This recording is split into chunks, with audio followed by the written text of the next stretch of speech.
Video को start करने से पहले मैं आपको कुछ बताना चाहता हूँ कि हम इस वीडियो में क्या सीखेंगे। इस वीडियो में हम वोकेबलरी के ऊपर बात करेंगे, जिसमें मैं आपको केवल 5 वर्ड्स बताऊँगा और हर वर्ड्स के लिए हम 2 सेंटेंसेस बनाएंगे। टोटल सेंटेंसेस होंगे 10। इनके साथ साथ हम इसका प्रोनाउंसिएशन भी देखेंगे कि प्रोनाउंसिएशन क्या होगा, क्योंकि वोकेबलरी और प्रोनाउंसिएशन अगर हमारा दोनों ठीक है तो हम फ्लुएंट बहुत जल्दी हो जाते हैं। ठीक है, तो total number of sentences 10, 5 words. अगर हम वीक में इसी तरह की 4 वीडियोस बनाते हैं तो कितने होंगे? 4 वीडियोस, 5 वर्ड्स, 20 वर्ड्स। और 20 वर्ड्स के लिए हम अगर सेंटेंसेस देखें, हर 20 वर्ड्स और हर वर्ड्स के लिए 2 सेंटेंसेस, तो 40 सेंटेंसेस। मतलब हम वीक में 40 सेंटेंसेस, न्यू 40 सेंटेंसेस सीख जाएंगे कि हम इन्हें कैसे बोलेंगे। तो ये पहला वीडियो है, इसीलिए आप थोड़ा पहले वीडियो को देखें, उसके बाद समझें। ठीक है, अगर वीडियो पसंद आए तो प्लीज़ वीडियो को लाइक ज़रूर करें। तो बिना देरी किए वीडियो को स्टार्ट करते हैं। तो हमारा जो पहला वर्ड है वो है दान या फिर भीख। अब आप बताइए कि इसे इंग्लिश में क्या कहते हैं? दान, भीख, मतलब दान देना, भीख देना। पहले अपनी तरफ से ट्राई कीजिए, मैं तो बताने ही वाला हूँ बट अपनी तरफ से भी ट्राई कीजिए। अब मैं आपको बताता हूँ इसे क्या कहते हैं, फिर इसका प्रोनाउंसिएशन भी साथ में। इसे कहते हैं आर्म्स, ALMS। समझ में आया? और इसका जो प्रोनाउंसिएशन होगा वो होगा AAMS, आर्म्स, आर्म्स। अब इसी वर्ड पर हम कुछ सेंटेंसेस बनाते हैं। ठीक है, मैं 2 सेंटेंसेस बनाऊंगा, फिर उसके बाद आप बनाएंगे अपनी तरफ से एक कमेंट सेक्शन में। जब मैं आपको सेंटेंसेस बनाऊंगा तब मुझसे पहले आप बताएंगे कि ये ऐसा बनेगा। ठीक है, पहला है हमारा दान देने से इंसान प्रसिद्ध बनता है। अब आप बताइए कि इंग्लिश में कैसे बनेगा? दान देने से इंसान प्रसिद्ध बनता है। फिर मैं बताऊंगा आपको। ठीक है, तो आप मैच कर सकते हैं कि आपने कितना गलत किया। चलो अब लिखते हैं, a man becomes famous by giving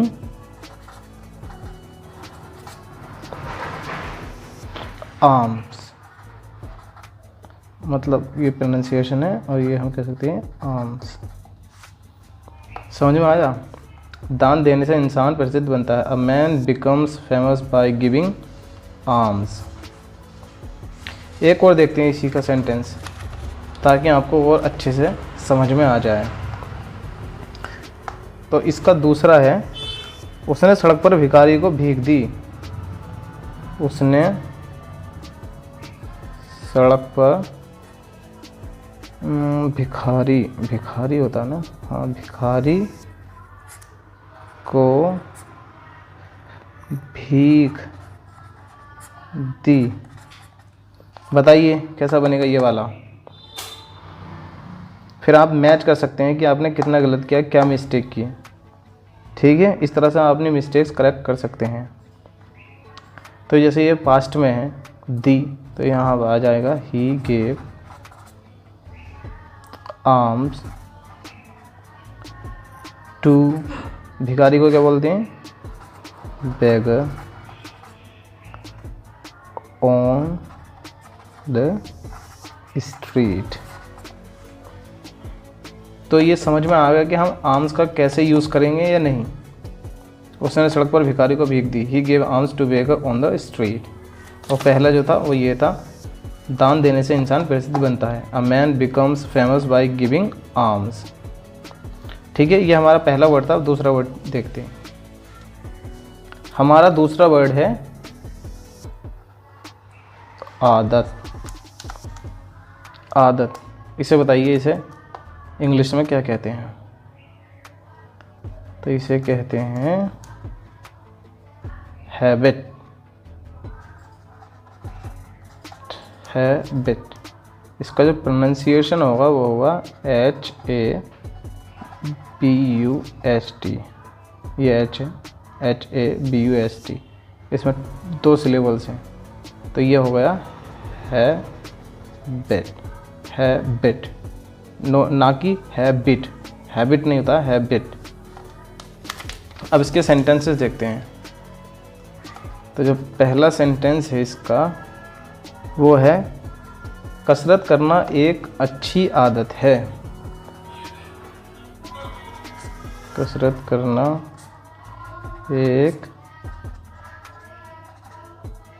अच्छी आदत। अगर हिंदी लिखते वक्त कोई मिस्टेक हो जाए तो उसे इग्नोर कर देना, ठीक है? आप खुद से समझ सकते हैं इतना। तो कैसा बनेगा ये, इसे बनाइए। Doing exercise is a good habit, habit. तो ये समझ में आया कैसे यूज़ करते हैं? चलो इसका एक और सेंटेंस देखते हैं, ठीक है? इसे यहाँ साइड में फेंकते हैं और यहाँ से एक नया स्टिकी नोट निकालते हैं। इसे यहाँ पर एडहेसिव किया।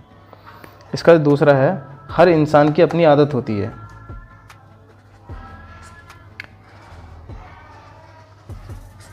हर इंसान की अपनी आदत होती है। जल्दी जल्दी बनाइए मेरे साथ। कैसे बनाएंगे? ठीक है, अब मैच करना। जैसे ही मैं सेंटेंस लिखा करूँ उसी के साथ स्टार्ट कर दे बनाना कि ये सेंटेंस ऐसा बनेगा। Every man has his own habit, habit. सही है, every man has his own habit. तो ये हो गए 2 वर्ड। अब चलते हैं तीसरे पर। तो हमारे 2 वर्ड तो पहले ही हो चुके हैं और ये है हमारा तीसरा वर्ड। तो ये वर्ड जो है वो है ज़रूरी। अब ज़रूरी को कौन बताएगा कि क्या बोलते हैं ज़रूरी को इंग्लिश में? तो इसका जो आता है वो आता है शोली, शोली। जो प्रोनाउंसिएशन है वो है शो प्लस ली, शोली। अब इसके हम सेंटेंसेस देखते हैं। इसे यहाँ पर लगाते हैं और यहाँ पर बनाते हैं सेंटेंस। तो पहला सेंटेंस है हमें इसके बारे में कुछ ना कुछ ज़रूर करना चाहिए। हमें इसके बारे में कुछ ना कुछ ज़रूर करना चाहिए। आई होप कि आपने पहले ये बना लिया होगा। Surely we should do something about it. हमें इसके बारे में कुछ ना कुछ करना जरूर, हमें इसके बारे में कुछ ना कुछ ज़रूर करना चाहिए। Surely we should do something about it. अब दूसरा सेंटेंस देखते हैं, इसको साइड में रखते हैं। तो इसका जो दूसरा सेंटेंस है वो है वह ज़रूर पक्का फेल होगा। मतलब ज़रूर कह सकते हैं या फिर पक्का हम कहते हैं ना, वह ज़रूर फेल होगा या वह पक्का फेल होगा। तो इसे कैसे बनाते हैं? He will surely fail, he will surely fail. तो हमारा जो नेक्स्ट वर्ड है वो है धूम धाम। इसे क्या बोलते हैं? कौन बताएगा? जल्दी जल्दी कमेंट में लिख दिया करो पहले ही। इसे कहते हैं होम। उसका जो प्रोनाउंसिएशन है वो भी सेम ही है।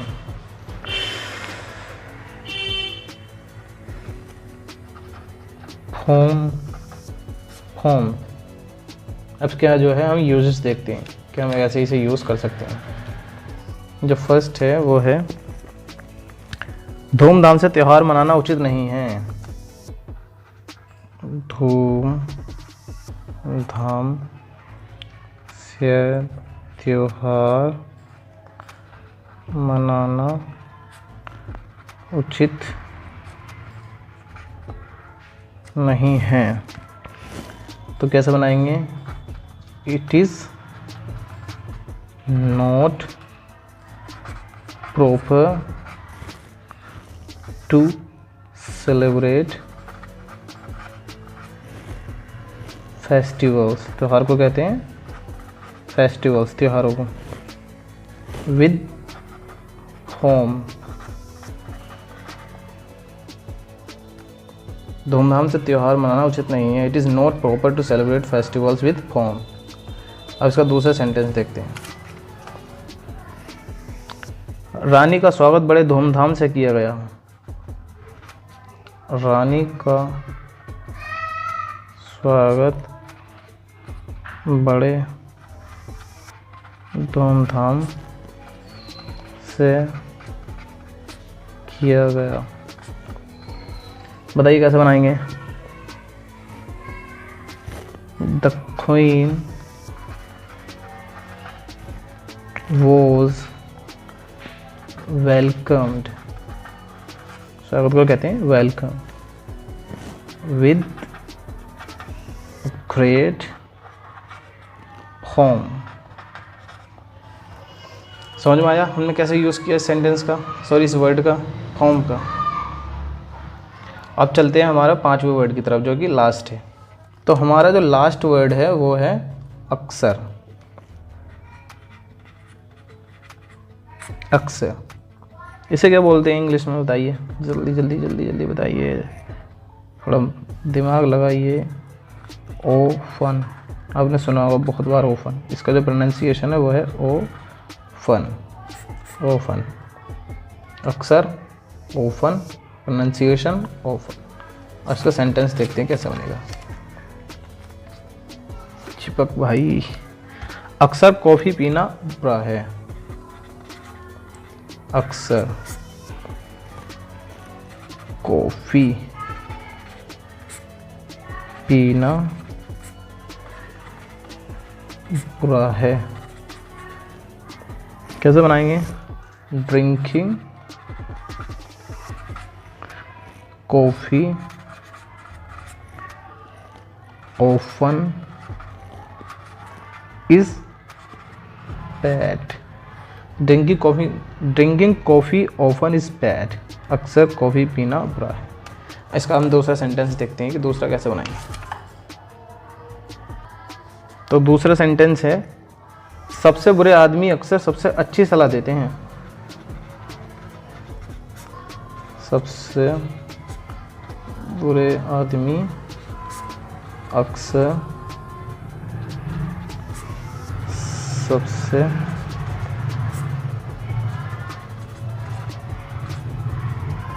अच्छी, समझ गए ना, अच्छी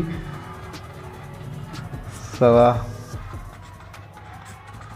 देते हैं। तो कैसे बनाएंगे इसे? The worst man often give the best advice। सबसे बुरे आदमी अक्सर सबसे अच्छी सलाह देते हैं। The worst man often give the best advice.